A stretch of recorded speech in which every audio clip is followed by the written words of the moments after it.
Kita akan masuk di dalam fase terakhir masa 666. Fase terakhir masa 666 ini bukan berarti titik terakhir. Ya, bukan berarti titik terakhir. Titik terakhir masa 666 adalah perang Harmagedon. Ya, itu titik terakhir.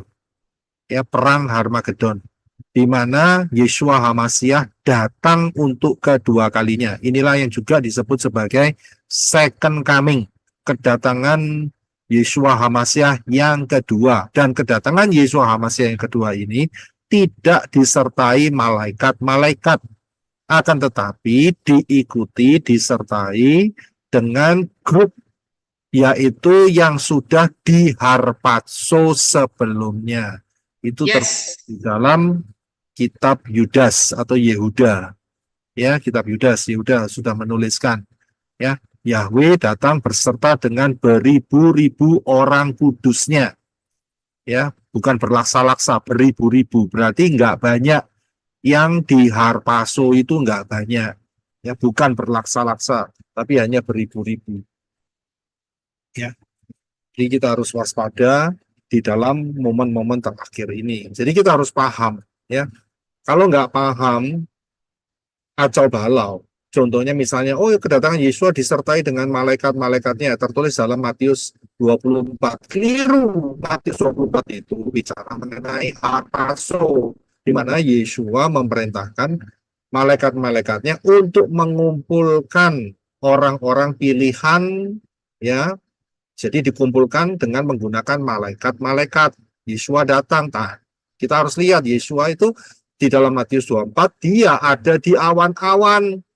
Sedangkan pada saat fase terakhir masa titik terakhir masa 666, yaitu perang Harmagedon, Yeshua menjejakkan kakinya di Bukit Zaitun.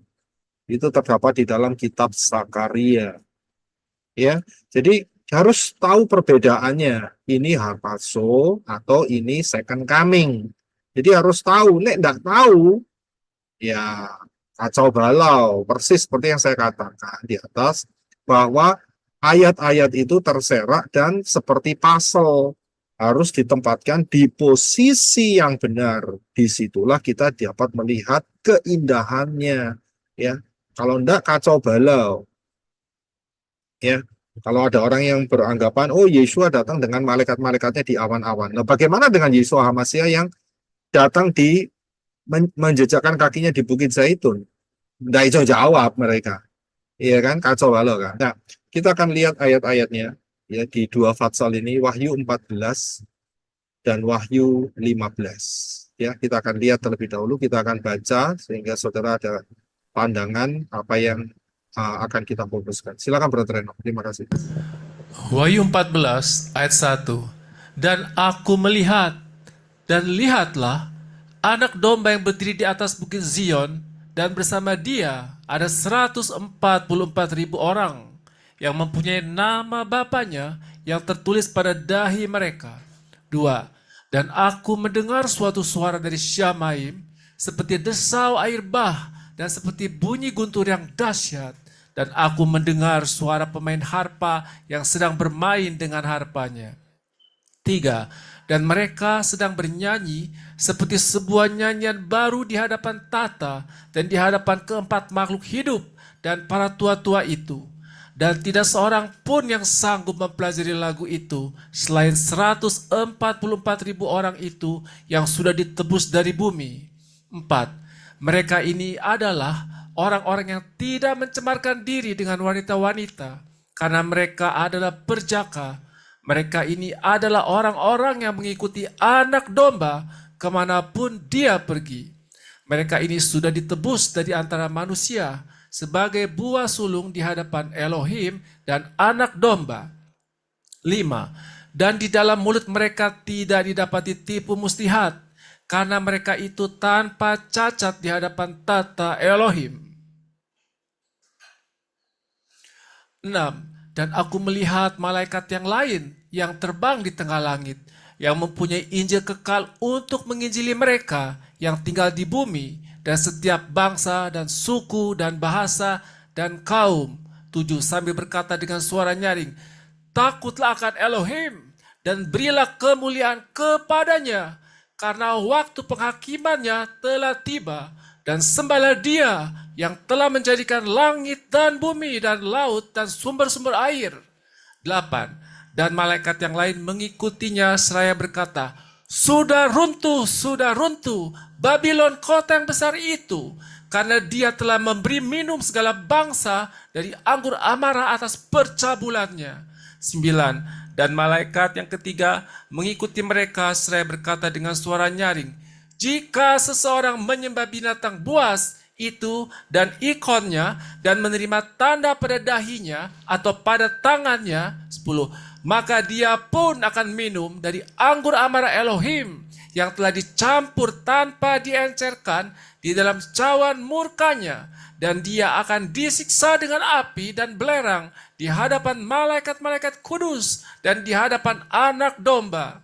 11. Dan asap siksaan mereka membubung selama-lamanya, dan mereka yang menyembah binatang buas dan ikonnya, dan siapa saja yang menerima tanda namanya, mereka tidak memperoleh istirahat siang dan malam. 12.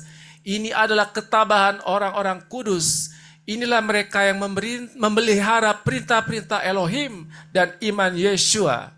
13. Dan aku mendengar suatu suara dari Syamaim yang berkata kepadaku, tuliskanlah, berbahagialah orang-orang mati yang mati di dalam Tuhan mulai dari sekarang. Benarlah roh itu berkata bahwa mereka dapat beristirahat dari jerih lelah mereka, dan perbuatan-perbuatan mereka ikut bersama mereka. 14. Dan aku melihat, dan lihatlah suatu awan putih, dan di atas awan itu ada yang duduk yang serupa anak manusia, yang mempunyai mahkota emas di kepalanya dan sabit tajam di tangannya. 15. Dan malaikat lain keluar dari tempat kudus seraya berteriak dengan suara nyaring kepada Dia yang duduk di atas awan itu, ayunkanlah sabitmu dan tuailah, karena waktumu telah tiba untuk menuai, sebab tuaian di bumi sudah matang. 16. Dan Dia yang duduk di atas awan itu mengayunkan sabitnya ke bumi, dan bumi dituainya. 17. Dan keluarlah malaikat lain dari tempat kudus yang di Syamaim, sambil ia juga memegang sabit yang tajam.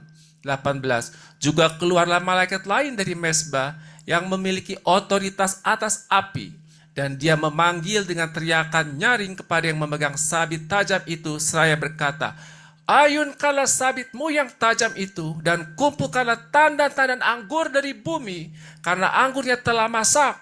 19. Dan malaikat itu mengayunkan sabitnya ke bumi dan mengumpulkan anggur dari bumi dan melemparkannya ke dalam pemerasan anggur amar Elohim yang dahsyat. 20. Dan pemerasan anggur itu diinjak-injak di luar kota itu, dan darah mengalir dari pemerasan anggur itu sampai setinggi kekang kuda, sejauh 1.600 stadia.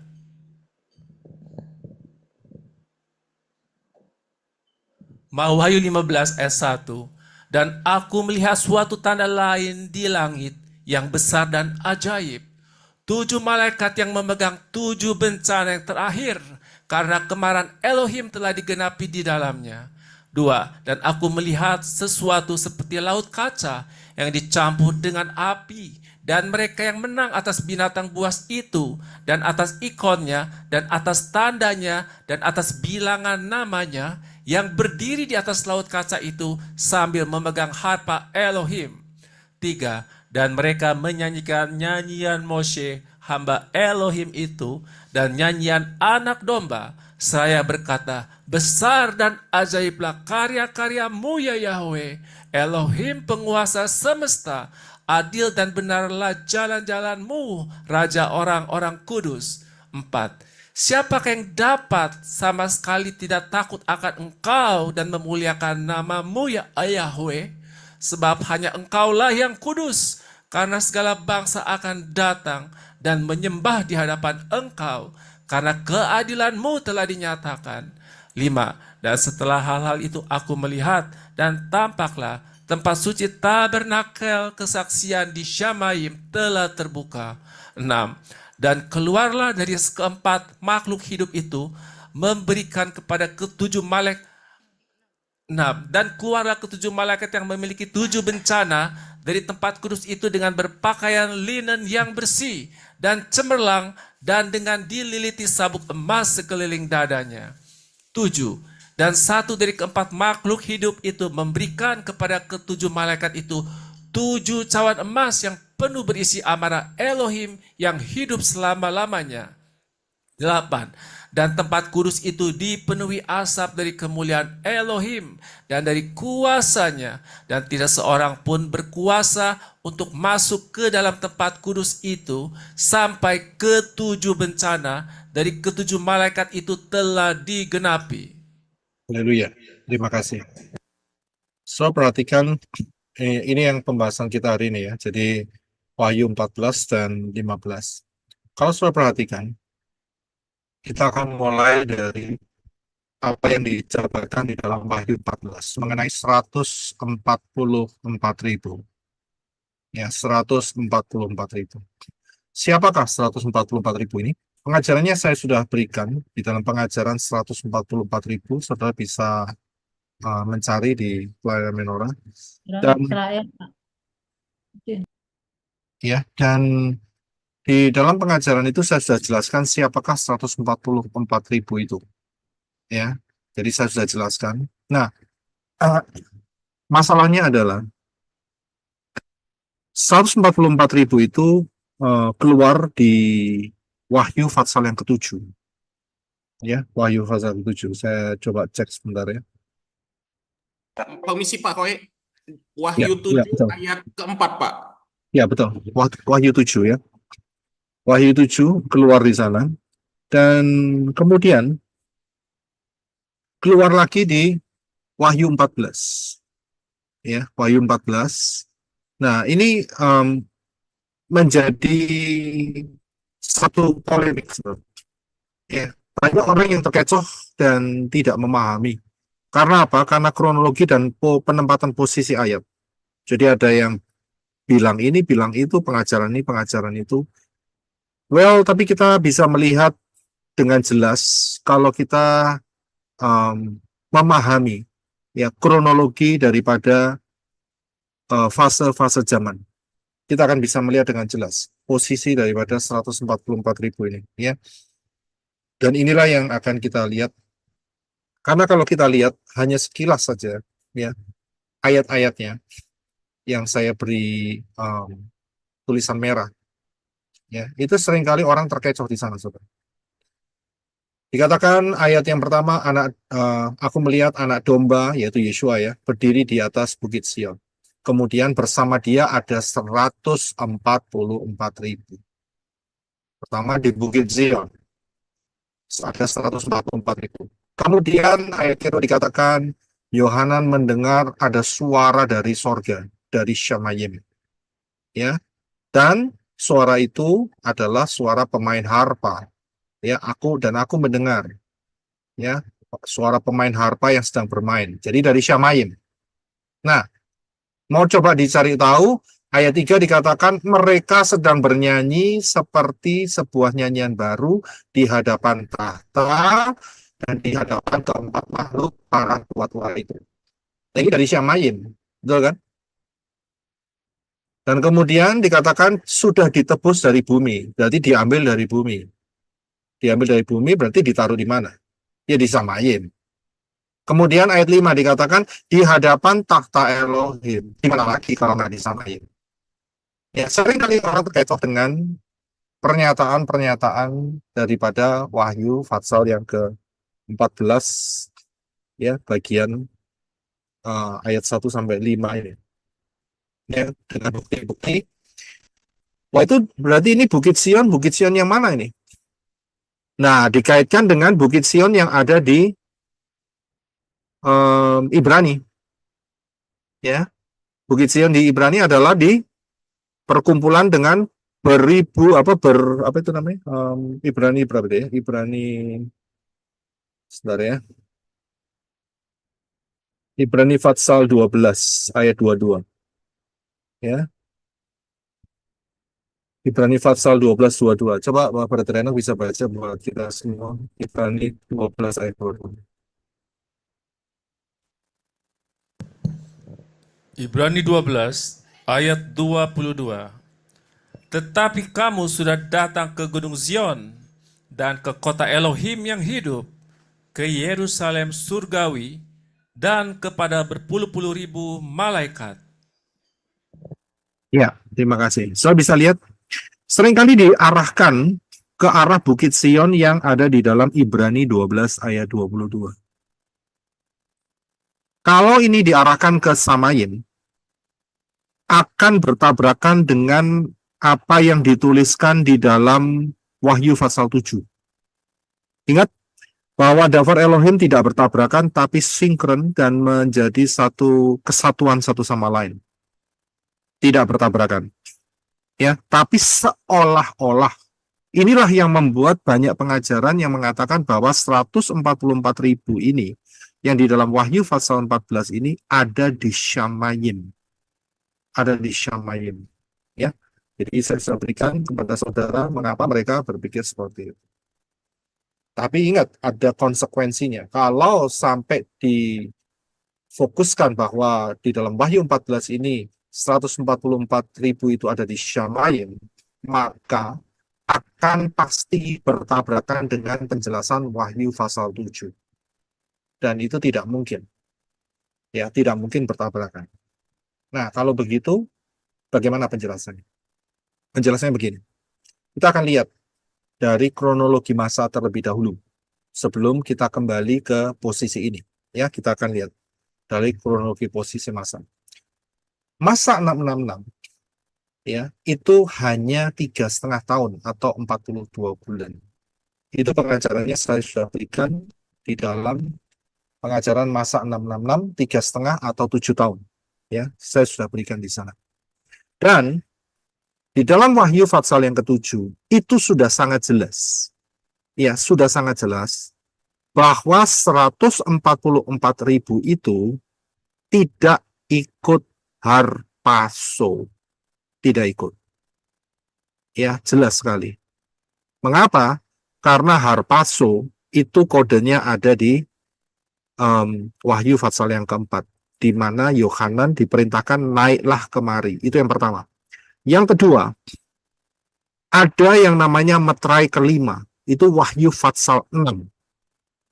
Banyak orang yang tertinggal yang mereka harus mencuci dengan darahnya sendiri.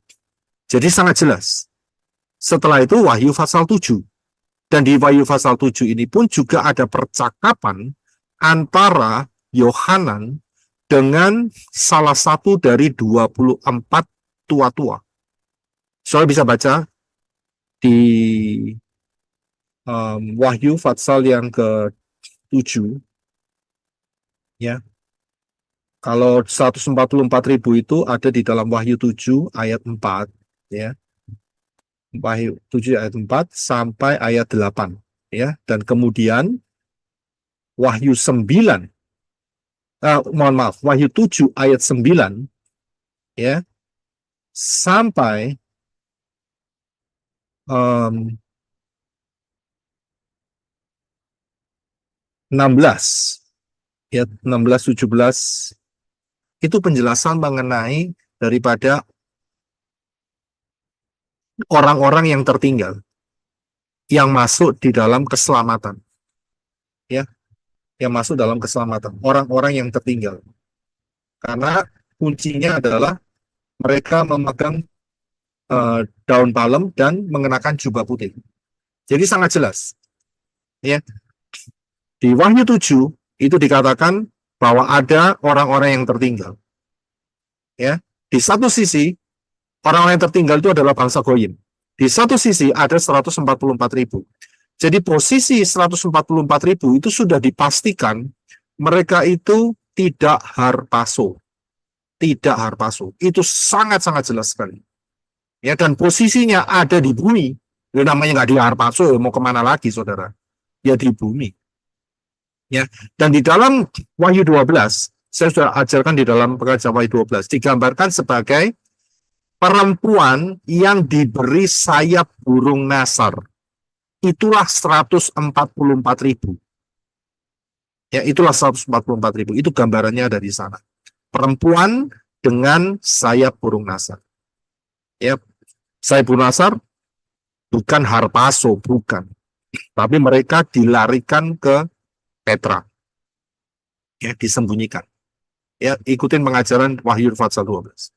Jadi kita lihat, sudah dipastikan 144.000 itu ada di bumi di masa 666 yang lamanya hanya 3,5 tahun atau 42 bulan. Tetapi problemnya adalah mengapa di Wahyu pasal 14 itu gambarannya kok disamain semua. Nah itu loh saudara.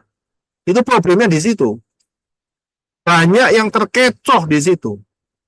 Ya, karena lihat dari 5 ayat itu kan saya sudah garis bawahi kan yang merah-merah tadi. Ya, ini dia yang saya garis bawahi. Ada di Syamayim, suara dari Syamayim di hadapan takhta Elohim. Kemudian menyanyikan nyanyian baru di hadapan takhta, di hadapan keempat makhluk. Saudara tahu ya, keempat makhluk ya. Apa itu? Kerubim, serafim.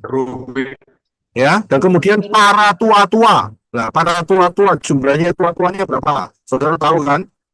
24 tua-tua. Ya kan? Jadi yang nyanyi siapa? 144.000. Jadi kita bisa melihat ini satu penjelasan kok yang sedikit nyeleneh begitu saudara ya. Sedikit keluar dari konteks. Apakah begitu? Sebetulnya tidak. Ya. Jadi 144.000 itu tetap ada di dalam masa 42 bulan. Nah, kita akan coba lihat di manakah posisinya. Ini yang kita harus cari. Di mana posisi daripada Wahyu 14 ayat 1 sampai 5. Ya. Jadi posisi ayat ini ada di mana?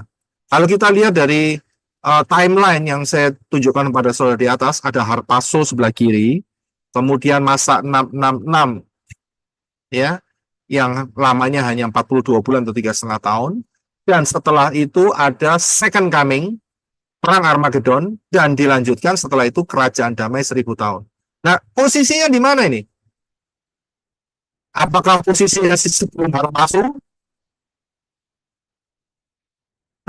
Ya tidak, hari ini kita tidak lihat ada 144.000, ya berarti belum. Maksud saya untuk hari ini belum kelihatan, ya mungkin sudah mulai terbentuk, kita juga nggak tahu.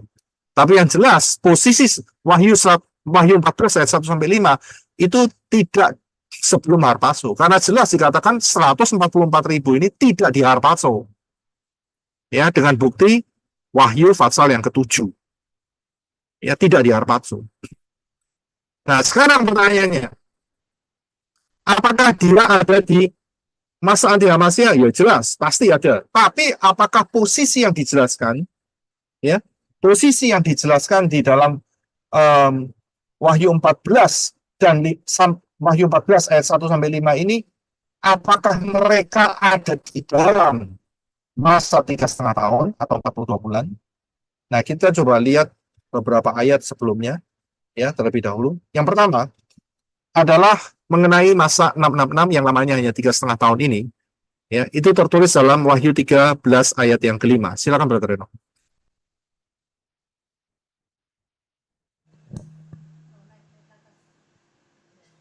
Wahyu 13 ayat 5. Ya. Dan kepadanya diberikan sebuah mulut yang berkata-kata besar dan hujatan. Dan kepadanya diberikan wewenang untuk melakukannya selama 42 bulan. Ya, terima kasih. Saya lihat ya, dari kitab Wahyu 13 ayat 5 dikatakan, kepadanya diberikan wewenang. Kepadanya ini siapa? Ya, ini adalah yang mempunyai mulut dengan berkata besar dan hujat. Siapa? Ya, anti Hamasia. Hamasia. Jadi kepada anti Hamasia diberikan wewenang melakukan selama 42 bulan. Jadi 42 bulan full itu tidak ada penguasa lain kecuali anti Hamasia. Nggak ada lain. 42 bulan. Kalau kita pasangkan dengan Wahyu 14 ayat 1 sampai 5 di Bukit Sion, ya, Nah, ini Bukit Sion yang mana ini? Ya, membingungkan, saudara. Karena anti Hamasnya berkuasa 3,5 tahun, 42 bulan. Saya bisa lihat. Tapi ayat Wahyu 14 dikatakan, mereka ada bersama Yeshua Hamasnya di Bukit Sion. Kalau di Bukit Sion di bumi, nggak mungkin. Karena apa? Karena anti Hamasnya sudah dikasih wewenang 42 bulan. Nggak mungkin. Kalau di Syamayim, pasal 7, Wahyu pasal 7 menjelaskan bahwa mereka tidak ikut harpazo. Nggak ada harpazo. Lah kok bisa tiba-tiba muncul di Syamayim? Gimana ceritanya? Begitu loh ceritanya. Saudara paham ya? Jadi, di mana ini posisinya? Kemudian, saya berikan ayat berikutnya, yaitu di dalam Daniel 7 ayat 25. Ya, yang menyatakan juga yang satu dari Brigadasa, Perjanjian Baru, yang satu ini Daniel dari Tanak, Torah Nevin Ketuvim. Ya, jadi sama-sama ada 3,5 masa. Ya, silakan Brother Renok untuk bisa baca. Terima kasih. Daniel 7 ayat 25. Dan dia mengucapkan perkataan yang menentang yang maha tinggi dan akan membinasakan orang-orang kudus milik yang maha tinggi, dan dia bermaksud untuk mengubah waktu dan hukum. Mereka akan diserahkan ke dalam tangannya hingga 1 masa dan 2 masa dan setengah masa. Ya, terima kasih. Dikatakan di sini, dan dia akan mengucapkan perkataan yang menentang yang maha tinggi. Dia ini siapa? Tidak lain adalah Anti Hamasya. spirit anti Hamasya. Spiritnya. Ya, spiritnya. Kemudian, dan akan membinasakan orang-orang kudus. Siapakah orang-orang kudus ini? Orang Israel 144.000, Pak. Ya, tidak dibinasakan kalau 144 ribunya. Berarti orang-orang Israel yang di luar 144 ribu. Kalau dibinasakan kan tidak ada ceritanya. Wahyu 14 dan Wahyu 7 nggak ada ceritanya. Kalau dibinasakan, betul kan? Namanya dibinasakan kan habis. Ya, jadi orang-orang Israel yang kebanyakan majority selain daripada 144 ribu. Dan dia bermaksud mengubah waktu dan hukum. Saudara tahu maksudnya? Dia ini siapa? Saya sudah ucapkan spirit anti Hamasya, bermaksud mengubah waktu dan hukum. Waktu dan hukum dirubah nggak? Dirubah, Pak. Dirubah, Pak. Dirubah, Pak. Faktanya? Hari Sabat dirubah.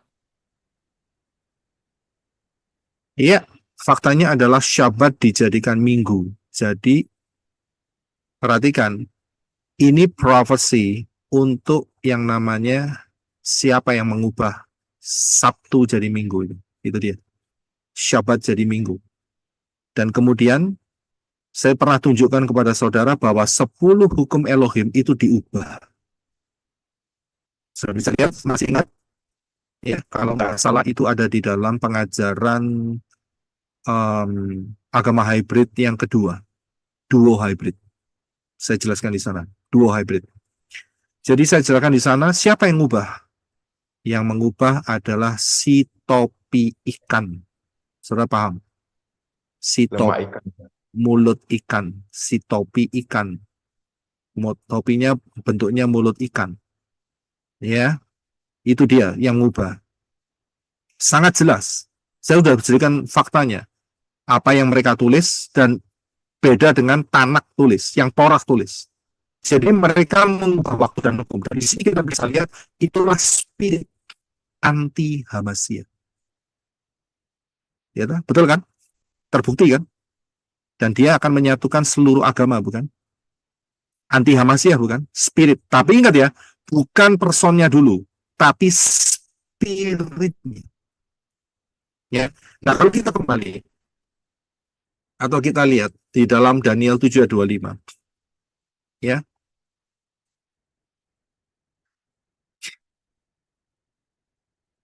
Dikatakan bahwa, saya ulangi lagi ya, dan dia, yaitu spirit anti Hamasya, akan mengucapkan perkataan yang menentang yang maha tinggi dan akan membinasakan orang-orang kudus milik yang maha tinggi. So, lihat kalimat akan membinasakan orang-orang kudus milik yang maha tinggi, ini merefer kepada peristiwa apa? Peristiwa apa?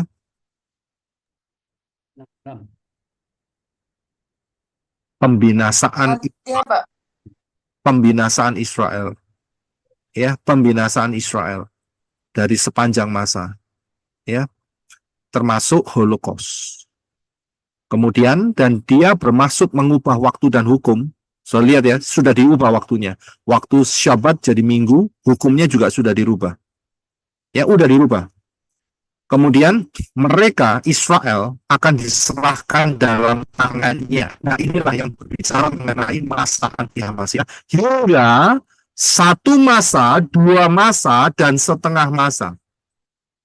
Saya bisa lihat, Israel akan diserahkan. 1 masa, 2 masa, dan setengah masa. Ya, nah, jadi diserahkan di tangan anti-Hamasiyah pada waktu masa anti-Hamasiyah yang lamanya hanya 3,5 masa atau 3,5 tahun atau 42 bulan. Nah, jadi pertanyaannya adalah ini posisinya di mana nih? Penjelasan Wahyu 14 ayat 1 sampai 5. Posisinya di mana? Ya, posisinya di mana? Posisinya adalah di kerajaan damai 1000 tahun. Ya, posisinya ada di sana. Mengapa demikian? Kita harus ingat bahwa di dalam kerajaan damai 1000 tahun itu Satan dibelenggu. Ya, Satan dibelenggu. Saya sudah pernah jelaskan bahwa di dalam kerajaan damai 1000 tahun itu kita mulai hari ini sudah mengucapkan doanya. Bahkan sejak hampir 2000 tahun yang lalu. Doanya berbunyi seperti apa? Doanya berbunyi seperti apa? Doa Bapa kami, Pak. Jadilah kami dari yang jahat. Shamayim. Datanglah kerajaanmu, jadilah kehendak. Ini yang diajarkan Yeshua. Karena itu hendaklah kamu berdoa demikian, Bapa kami Yahweh yang ada di Shamayim, dikuduskanlah namamu, datanglah kerajaan. Kita berdoa setiap saat. Kalau saudara mengucapkan doa ini, jangan lupa dengan menggunakan nama Yahweh setelah kata Bapa kami. Bapa kami Yahweh. Jadi supaya nggak salah alamat. Ya, supaya saya nggak salah alamat. Saya sudah jelaskan kemarin, hati-hati, Satan pun disebut Bapa. Nah, pas dia ada di Shamayim, itu yang bikin repot. Kalau nama Yahweh tidak disebut. Jadi kalau cuma ngomong Bapa kami yang di Shamayim, pas setan ada di sana, wah, diambil doanya. Sudah bisa lihat. Jadi kita harus jelas, Bapa kami Yahweh yang ada di Shamayim. Nah, kita bisa lihat di sini bahwa 144.000 itu ada di kerajaan damai 1000 tahun. Ya, yang dijelaskan di dalam Wahyu 14 ayat 1 sampai 5 ini. Karena apa? Setan dibelenggu.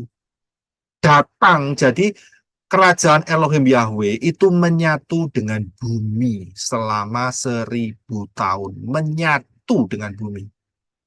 Kalau menyatu, berarti tahta Elohim ada di atas bumi. Ya toh, namanya menyatu. Karena setan sudah nggak ada.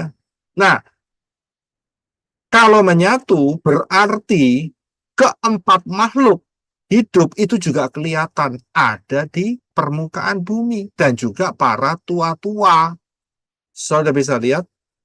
Jadi mereka yang 144.000 itu berdiri di atas Bukit Sion, yaitu Bukit Sion di dalam kerajaan damai 1000 tahun. Saudara bisa lihat di sini. Ya, jadi tidak ada pertentangan dengan Wahyu Fatsal yang ke-7. Ya, tidak terlalu sulit untuk dapat memahaminya asalkan kita tahu timeline dan ya otoritas daripada masa 666 yang telah diberikan kepada anti-Hamasiyah sepenuhnya, dan tidak mungkin 144.000 itu ada di sana bersama Yeshua Hamasiyah. Nggak mungkin, karena masanya dikasihkan sama anti-Hamasiyah. Jadi, Wahyu 14 ayat 1 sampai 5 ini berbicara mengenai future event. Ya, yang untuk 144.000 itu di dalam posisi kerajaan damai 1000 tahun. Sudah bisa lihat. Ya, sudah bisa lihat di sini. Jadi paham ya. Jadi tidak ada pertabrakan ya. Ayatnya tidak bertabrakan, tapi sinkron sekali. Ya, integrated satu sama lain. Kemudian mengenai final warning, kita lanjutkan di ayat-ayat berikutnya. Final warning, yaitu yang ada di dalam Wahyu 14 ayat 6 sampai yang ke-11. Kita tadi sudah baca. Ya, inilah final warning. Final warning untuk apa? Ya, kita perhatikan di dalam ayat 6 dikatakan, dan Yohanan melihat malaikat lain yang terbang di tengah langit. Ya, dan aku melihat, Yohanan melihat malaikat lain yang terbang di tengah langit, ya, yang mempunyai Injil kekal untuk menginjili mereka yang tinggal di bumi, dan setiap bangsa, suku, dan bahasa dan kaum. Ini ada di satu posisi di mana fase terakhir daripada masa 666, ternyata Elohim Yahweh masih memberikan kemurahan hati. Masih memberikan kemurahan hati.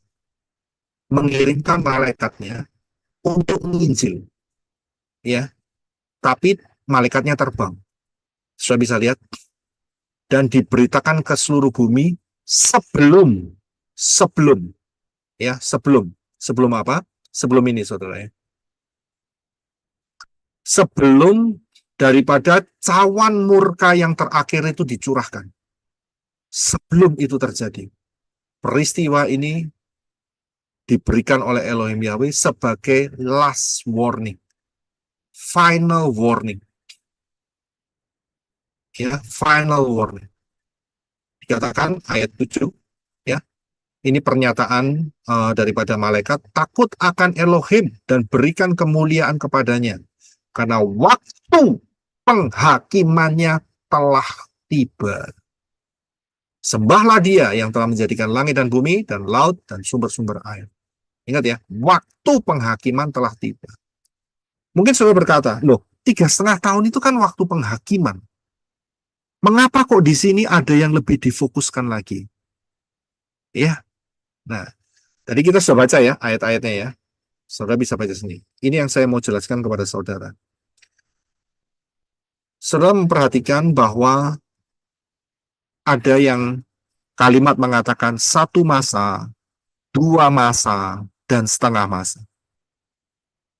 Ya, saya masih ingat Pak Herwin saat itu menanyakan hal ini. 1 masa, 2 masa, setengah masa. Mengapa kok dibagi? Kok nggak langsung aja ngomong 3,5 masa lah, gampang saudara. Nggak usah panjang-panjang dan tidak buang tinta. Betul kan? 1 kalimat begitu aja. 3,5 masa, kan selesai kan? Mengapa kok harus ada 1 masa, 2 masa, dan setengah masa? Penjelasan mengenai ini memang tidak ada. Tapi kita bisa meraba. Ya, kita bisa meraba. Saya sendiri nggak mau lihat. Karena ini masa anti Hamasiyah. Saya tidak mau di sana, saudara. Saya mau ikut Harpaso. Ya kan? Tapi kita dapat merabanya. Mengapa kok kitab suci menggunakan hal ini sampai 3 kali, saudara? Paling tidak 3 kali. Ya, itu ada di dalam Daniel 7, Daniel 12, dan Wahyu 12. 1 masa, 2 masa, setengah masa.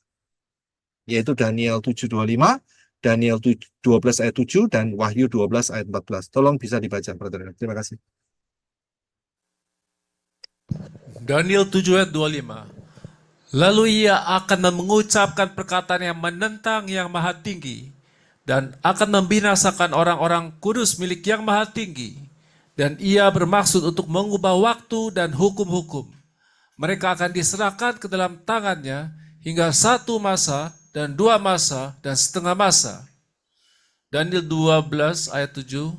Dan aku mendengar orang yang berpakaian linen yang ada di atas air sungai itu ketika ia mengangkat tangan kanannya dan tangan kirinya ke Syamaim dan bersumpah demi nama Dia yang hidup selamanya bahwa akan ada satu masa, dua masa, dan setengah masa. Dan ketika berakhir perpecahan kekuatan umat yang kudus, maka berakhirlah semuanya itu. Wahyu 12 ayat 14. Kepada wanita itu telah diberikan dua sayap Raja Wali besar, supaya ia dapat terbang menuju padang gurun, tempat ia dipelihara selama satu masa, dan dua masa, dan setengah masa, jauh dari hadapan si ular itu. Ya, terima kasih. Saya lihat 3 ayat ini mengatakan satu masa, dua masa, setengah masa. Bisa saja kalau nulis langsung 3,5 masa. Selesai. Tapi tidak demikian. Memang cukup unik. Penjelasan detailnya memang tidak ada secara langsung. Satu masa ini apa, dua masa ini apa, dan setengah masa ini apa. Nggak kelihatan, saudara. Ya. Dan ini yang coba kita lihat, kita coba raba. Karena jelas, satu masa, dua masa, dan setengah masa itu totalnya 3,5 masa. Dan itulah merefer kepada 3,5 tahun daripada masa 666. Sangat jelas sekali. Ya, 3,5 masa itu kalau dihitung bulanannya adalah 42 bulan. Jadi sangat jelas. 3,5 masa itu. Ya, ini akan merefer kepada masa anti Hamasya yang bukan 7 tahun, yang hanya 3,5 tahun. Ya, hanya 3,5 tahun. Nah, pembagiannya seperti ini. Di dalam masa 666 yang hanya 3,5 tahun atau 42 bulan, atau 3,5 masa, itu ada satu masa setelah Harpazo ya. Setelah Harpazo ada satu masa, dua masa, dan setengah masa. Dan setelah itu second coming. Saya bisa lihat ya dari bagian yang saya berikan. Mengapa dibagi seperti ini? Kitab suci tidak menceritakan secara spesifik apa yang terjadi, tetapi kita bisa merabanya bahwa apa yang ditulis di dalam Wahyu 14 ya, ayat 14 sampai 20. Ya, Wahyu 14 ayat 14 14 sampai 20. Dan aku melihat dan lihatlah suatu awan putih, dan di atas awan itu ada duduk yang serupa anak manusia, yaitu Yeshua Masya, yang mempunyai mahkota emas di kepalanya dan sabit tajam di tangannya. Ya, ini gambarannya seperti orang menyabit. Dan malaikat lain keluar, ayat 15, tempat kudus rai berteriak dengan suara nyaring kepada Dia yang duduk di atas awan itu, ayunkanlah sabitmu dan tuailah. Karena waktumu telah tiba untuk menuai, sebab tuaian di bumi sudah matang. Kalau ayat ini hanya dipotong, kita hanya bisa memikirkan, oh dituai untuk dimasukkan lumbung. Ternyata tidak. Ternyata tidak. Kita harus melihat satu konteks sampai ayat yang ke-20. Tuaian ini adalah tuaian, ayat 19 dikatakan, malaikat itu mengayunkan sabitnya ke bumi dan mengumpulkan anggur dari bumi dan melemparkan ke dalam pemerasan anggur amarah Elohim yang dahsyat. Jadi ini bukan tuaian jiwa-jiwa, ini adalah betul-betul Holocaust untuk manusia-manusia seluruh bumi yang tetap tidak mau bertobat di fase terakhir dari masa 666. Saya bisa lihat. Jadi inilah gambarannya seperti orang menyabit, ya, mengumpulkan berkas. Ini bukan bicara mengenai jiwa-jiwa yang dimenangkan, tidak. Tetapi jiwa-jiwa yang tidak mau bertobat, tetap mengeraskan hati, dan mereka dituai dan dimasukkan di dalam amarah Elohim yang dahsyat. Saya bisa lihat. Jadi jangan salah konteks dengan Wahyu 14 ayat 14 dan 15 untuk masa penuaian. Ya, jadi inilah yang sebetulnya yang bercerita mengenai setengah masa terakhir itu. Saya bisa lihat setengah masa terakhir itu. Tetapi sebelum peristiwa ini terjadi, ada warning terlebih dahulu.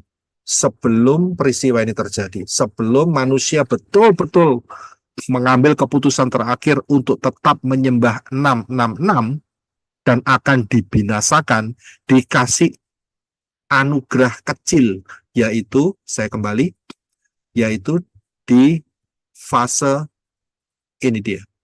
Wahyu 14 ayat 6 sampai 11. Ya, di fase ini dikasih peringatan, dikasih last warning, final warning, dikasih ya melalui malaikat yang terbang di langit, ya di cakrawala, dan mereka memproklamasikan takutlah akan Elohim. Saya bisa lihat ada malaikat, ya, dan kemudian ada malaikat yang lain mengatakan sudah runtuh Babel, ya, kota yang besar. Kemudian ada malaikat lagi, 3 malaikat, saudara. Ada 3 malaikat. Jika seorang menyembah binatang buas itu dan ikonnya dan menerima tanda pada dahi atau tangannya, dia akan minum dari anggur amarah Elohim. Saya bisa lihat? Ya, saya bisa lihat. Dan kemudian finalnya apa? Ayat 11, dan asap siksaan mereka membumbung selama-lamanya. Dan mereka yang menyembah binatang buas dan ikonnya dan siapa menerima tanda namanya, mereka tidak memperoleh istirahat siang dan malam, alias disiksa selama-lamanya di lautan api. Inilah warning dari 3 malaikat itu sebelum setengah masa terakhir. Sebelum setengah masa terakhir, yaitu masa amarah Elohim yang dahsyat. Saya bisa lihat di sini. Ya, inilah warning terakhir, the last warning. Dan setelah itu, barulah fase setengah masa itu tergenapi. Dan ini nanti akan berhubungan dengan Wahyu pasal yang ke-16. Tidak saya bahas hari ini. Next akan saya bahas. Ya, tidak tahu. Saya minta pimpinan Roh Yahweh Elohim untuk menyiapkannya terlebih dahulu. Ya, tapi akan berhubungan. Jadi ini pengajaran ini belum selesai, saudara. Ya, jadi akan berhubungan dengan Wahyu pasal 16, 17 dan 18. Ya, kita sudah melihat mengenai sistem, tapi akan kita lihat penghukumannya. Nah, kemudian saudara perhatikan. Ya, di Wahyu 14 ini ayat 12 dan 13 itu ada satu kalimat yang cukup unik. Dikatakan ini adalah ketabahan orang-orang kudus. Inilah mereka yang memelihara perintah-perintah Elohim dan iman Yeshua. Ya, dan 13 dikatakan sebagai penjelasannya, yaitu bahwa aku mendengar suatu suara di Syamayim di sorga yang berkata kepadaku, tuliskanlah berbahagialah orang-orang mati yang mati dalam Tuhan mulai sekarang. Benarlah roh itu berkata bahwa mereka dapat beristirahat dari jerih lelah mereka dan perbuatan-perbuatan mereka ikut bersama-sama mereka. Ayat ini sering dicabut untuk penghiburan. Betul kan? Nah, ada orang yang mati, meninggal, kan biasanya dikasih ayat ini. Ya toh? Betul, Pak, betul. Betul kan? Dicomot, diambil kan? Saya bilang nggak salah. Memang betul kalau orang mati di dalam Elohim Yeshua, Adon Yeshua, ya, dan dia beristirahat dari jerih lelah mereka, dari perbuatan-perbuatan, ya, dan perbuatan-perbuatan reward mereka akan mengikuti bersama mereka. Tidak salah. Tetapi ayat ini memang sengaja, specifically ditaruh Elohim Yahweh untuk masa ini, yaitu masa 666. Ketabahan orang-orang kudus.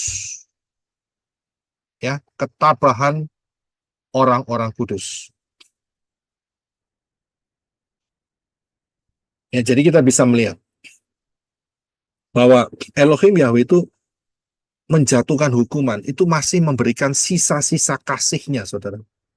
Ya, sebelum hukuman itu dijatuhkan, dikasih kesempatan terakhir, ya, kesempatan terakhir supaya orang bisa bertobat. Ya, nggak luar biasa. Tapi eh apa itu ya? Ironinya, ya, ironinya, manusia yang dikasih kesempatan tidak memakai kesempatannya dengan baik. Saya bisa lihat itu ironinya. Elohim Yahweh di titik-titik terakhir sebelum menjatuhkan cawan terakhir itu dikasih warning. Tapi ironinya, manusia tidak memakai kesempatan itu. Mereka tetap keras hati, mereka tetap beriman kepada 666, percaya, menyembah 666. Dan akhirnya mereka binasa. Saya bisa lihat? Ya, jadi sudah bisa paham. Nah, pertanyaannya adalah siapakah orang-orang kudus ini? Siapa orang kudus ini?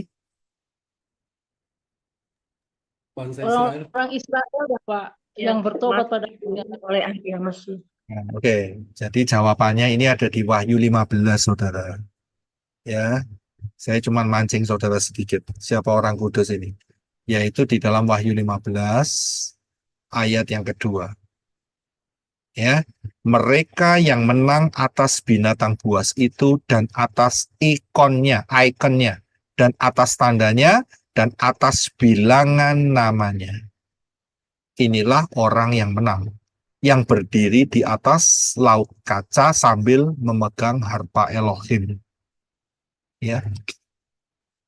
Pertanyaannya adalah siapa yang menang? Siapa yang menang? Siapa yang 140.000, Pak. Bukan 140.000, kalau menang mah dia disembelih sama anti Hamasnya, tidak mungkin.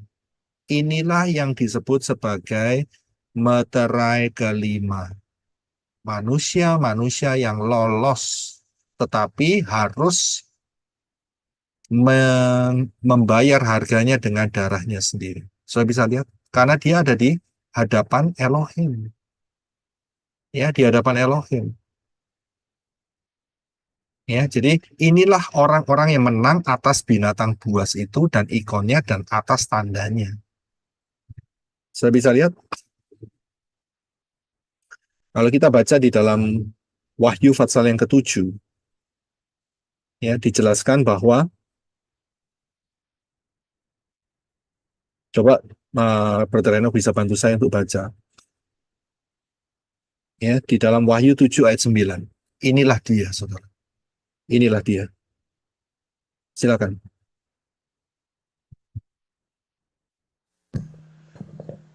Wahyu 7 ayat 9. Sesudah hal-hal ini, aku melihat, dan lihatlah, suatu kerumunan orang banyak yang tidak seorang pun dapat menghitungnya, berasal dari setiap bangsa dan suku dan kaum dan bahasa. Seraya berdiri di hadapan tahta dan di hadapan anak domba itu, dengan mengenakan jubah panjang putih dan ranting-ranting palem ada di tangan mereka. Kemudian lanjutkan ayat 13 dan 14. 13. Dan seorang dari para tua-tua itu menjawab seraya berkata kepadaku, mereka ini yang mengenakan jubah panjang putih, siapakah mereka dan dari manakah mereka datang? 14. Dan aku berkata kepadanya, Tuhan, engkau sudah tahu. Dan dia berkata kepadaku, mereka ini adalah orang-orang yang keluar dari kesukaran besar, dan mereka telah mencuci jubah panjang mereka dan memutihkan jubah panjangnya dengan darah anak domba. Iya, jadi sudah jelas siapakah mereka ini? Saudara mau jadi mereka? Menang? Tidak. Tidak, Pak. No. No. No way, no way, no. Ya, Nah, kalau kita lihat di dalam ayat, coba Brother Reno baca Wahyu 7 ayat yang ke-15. Wahyu 7:15, silakan. Wahyu 7 ayat 15. Sebab itu, mereka ada di hadapan tata Elohim, dan mereka beribadah kepadanya siang dan malam di tempat kudusnya. Dan dia yang duduk di atas tata itu akan berdiam di antara mereka. Mereka tetap loh. Mereka membayar dengan darahnya sendiri, tapi mereka tetap melayani Elohim. Ya, mereka tetap melayani Elohim. Dan ayat 16, silakan. 16. Mereka tidak akan pernah lapar lagi dan tidak akan pernah haus lagi. Bahkan matahari ataupun segala macam panas sekali-kali tidak akan pernah menimpa ke atas mereka. 17. Sebab anak domba yang ada di tengah-tengah tata itu akan menggembalakan mereka dan memimpin mereka ke mata air yang hidup. Dan Elohim akan menghapus semua air mata dari mata mereka. Kalau sudah perhatikan, ayat 16 dan 17. Ada ya? Di depan saudara ada kitab suci ya. Wahyu 7, 16, 17. Ada ya? Saudara perhatikan. Mereka ini siapa? Mereka ini adalah orang-orang yang menang atas binatang itu. Menang itu bukan berarti dia mengalahkan binatang, tapi mereka secara fisik dikalahkan binatang itu, mati. Tapi mereka menang. Karena apa? Mereka menang untuk menjaga imannya walaupun mereka harus membayar dengan darahnya sendiri. Jadi, ada jaminan. Orang yang ketinggalan rapture masih ada kesempatan untuk diselamatkan. Jelas firman Elohim. Karena ada yang bilang setelah rapture tidak ada yang bisa diselamatkan. Enggak, itu ternyata ada banyak suku, bangsa, kaum, dan bahasa. Tapi dengan bayaran yang mahal sekali, yaitu darahnya harus dikorbankan, alias harus mati. Ya, jadi sangat jelas. Ya, saya ikut Harpazo saja. Saya mau ikut Harpazo. Nggak tahu saudara. Saudara tinggal milih. Mau ikut Harpazo atau mau tinggal Ikut juga. Coba. milih sendiri. Ya, milih sendiri. Kalau saya Harpazo. Ya. Tapi kalau sampai ada yang ketinggalan, saudara jangan kecil hati. Jangan kecil hati. Wah, kalau gitu saya dimurkai. Belum. Ingat, ada 1 masa, 2 masa, dan setengah masa. Saya bisa melihat kira-kira, ingat ya, kira-kira, saya nggak memastikan. 1 masa pertama, 1 tahun pertama, disitulah banyak terjadi penyembelihan besar-besaran. Dan yang disembelih itu bukan bebek, bukan ayam, bukan sapi, bukan kambing, bukan domba, tapi manusia yang membayar dengan darahnya sendiri untuk keselamatan mereka karena ketinggalan Harpazo. Dari sini kita bisa melihat 1 masa, 2 masa, dan setengah masa. Bagaimana dengan masa yang kedua?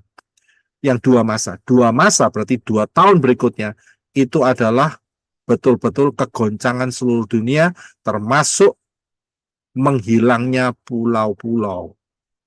Bisa jadi ya menghilang. Kalau pulaunya menghilang, itu bukan hilang begitu saja, alias tenggelam. Betul kan? Dan perubahan banyak hal, dan juga di fase yang kedua, masa yang kedua tahun, yaitu kan 1 masa, 2 masa, dan setengah masa.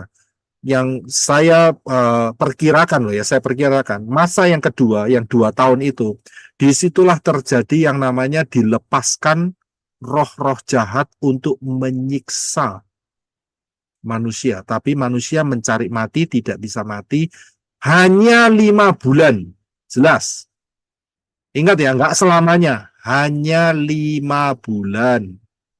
Firman jelas, nggak usah ditambahin. Oh itu selamanya. Tidak. hanya 5 bulan. Ya, jadi harus ada dasarnya. Jadi kita bisa lihat itu fase pertama adalah kebanyakan akan mati di situ.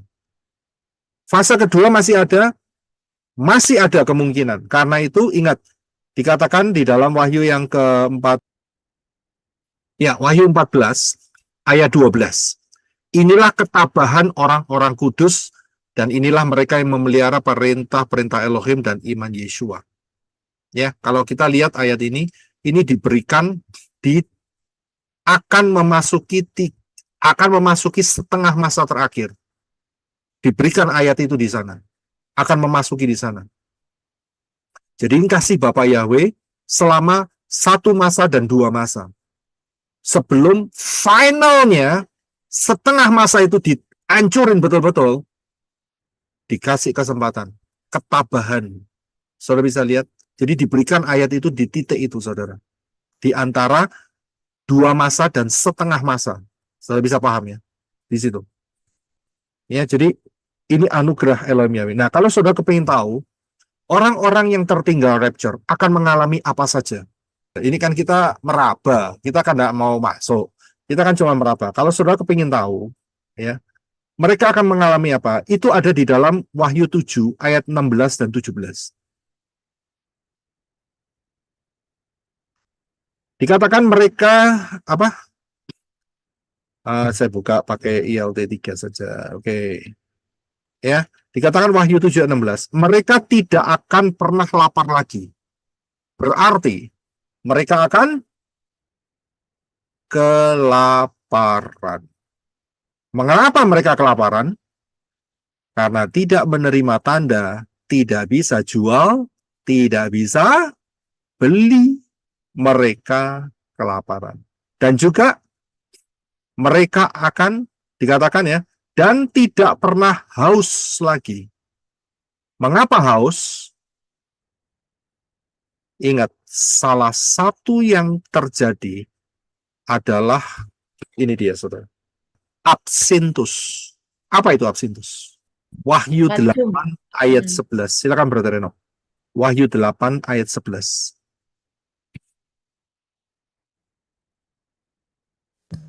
Wahyu 8 ayat 11. Dan nama binatang itu disebut Aspintus. Dan nama bintang itu disebut Aspintus. Dan sepertiga air itu berubah menjadi kepahitan. Dan banyak orang mati oleh air itu karena mereka telah dipahitkan. Sudah bisa lihat? Jadi mereka lapar karena mereka tidak bisa jual, tidak bisa beli. Mereka haus karena air di bumi ini jadi racun. Tidak bisa diminum. Haus. Saudara bisa lihat. Dan kemudian, apalagi, Wahyu 7 ayat 16 kita kembali. Bahkan matahari ataupun segala macam panas sekali-kali tidak akan pernah menimpa atas mereka. Jadi akan ada panas matahari yang luar biasa. Fenomena. Ya, mereka tidak akan mengalami karena mereka sudah masuk Syamayim. Sudah bisa lihat? Tapi kita dari sini, ayat ini kita bisa meraba. Akan ada panas yang luar biasa. Itu hukuman. Ya, ini belum final. Ini belum final. Ingat, finalnya adalah setengah masa yang terakhir. Ini belum final. Tapi mereka sudah merasakan seperti ini. Ini di fase-fase pertama dan kedua. Dan kemudian, ayat 17, bagian terakhir. Dan Elohim akan menghapus semua air mata dari mereka. Berarti terjadi tangisan yang sangat luar biasa. Saya bisa lihat di sini. Tangisan yang sangat luar biasa. Sampai ditulis, air mata mereka harus dihapus. Saya bisa lihat? Kalau saudara mau nangis, nangis sekarang. Ngerti maksudnya? Karena akan ditampung di dalam kirbat Elohim. Nangis sekarang. Jangan nangis saat itu. Mati, saudara. Mati betul, mati betul. Ya, kalau mau nangis nangis sekarang. Di dalam hadirat Bapa Yahweh nangislah.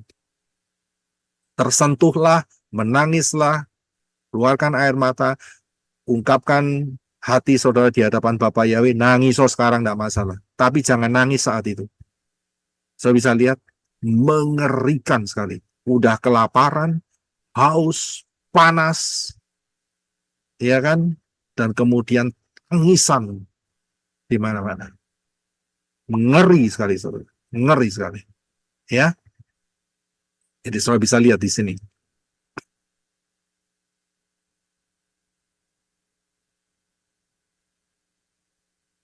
Ya. Nah, siapakah orang kudus ini? Kita sudah lihat ya, yang menang ya dari binatang itu ya, dan tandanya dan selanjutnya. Kemudian kita bisa lihat siapakah orang kudus ini, yaitu Wahyu 12 ayat 7. 17, mohon maaf. Silakan Brother Reno. Wahyu 12 ayat 17. Dan naga itu menjadi marah kepada wanita itu, dan dia pergi untuk melakukan peperangan dengan keturunannya yang tersisa, yaitu mereka yang memelihara perintah-perintah Elohim dan yang memiliki kesaksian Yeshua HaMashiach. Iya, terima kasih. Saya bisa lihat kan hubungannya dengan Wahyu 14 ayat 12. Inilah mereka yang memelihara perintah-perintah Elohim dan iman Yeshua. Ya, jadi ini adalah orang-orang yang tertinggal harpazo. Kemudian, ini pengajar saya sudah berikan di Wahyu 12, rahasia kita Wahyu 12 terbuka. Sudah lihat di sana. Mereka tertinggal rapture, masuk masa 666, dan mereka digantung. Iya, nek digantung. Kalau disayat, dicincang, bagaimana? Dikuliti. Wah, mengerikan sekali. Saudara. Mengerikan sekali. Ya, mengerikan sekali. Nah, bagian yang terakhir, saya perhatikan ayat 5, 6, dan 7, 5, 6, 7, 8, Wahyu 15.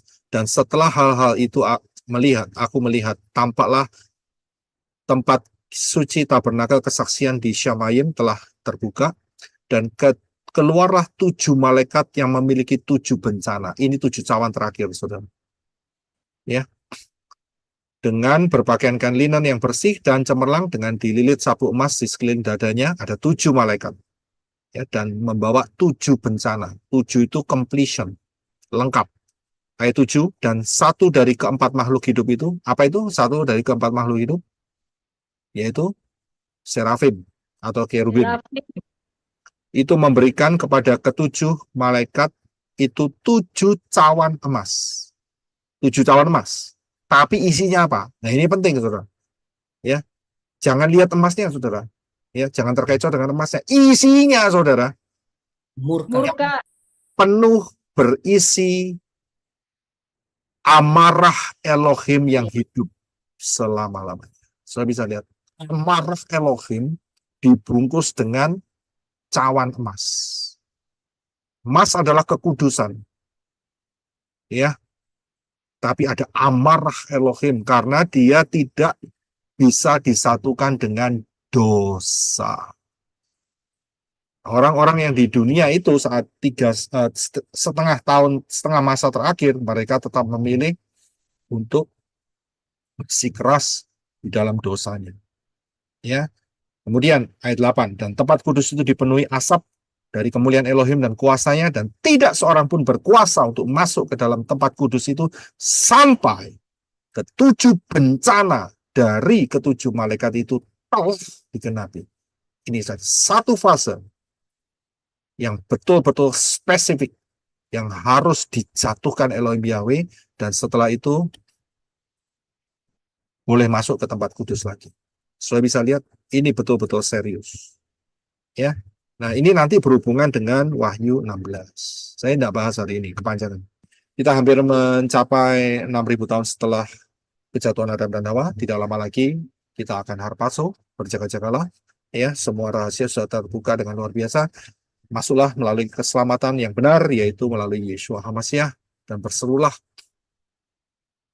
ya kepada Bapa Yahweh yang akan menyelamatkan saudara saya. Kemudian ambillah baptisan di dalam nama yang benar, yaitu Bapa Yahweh, di dalam Yeshua HaMashiach dan Ruah Yahweh Elohim. Belajarlah dafar Elohim dengan pola yang benar, dengan sudut pandang yang benar, berjalanlah penuh dan dipimpin oleh Ruah Yahweh Elohim, bersiap-siaplah masuk dalam Harpazo. Bapak yang berkati saudara sekalian. Haleluya, shalom.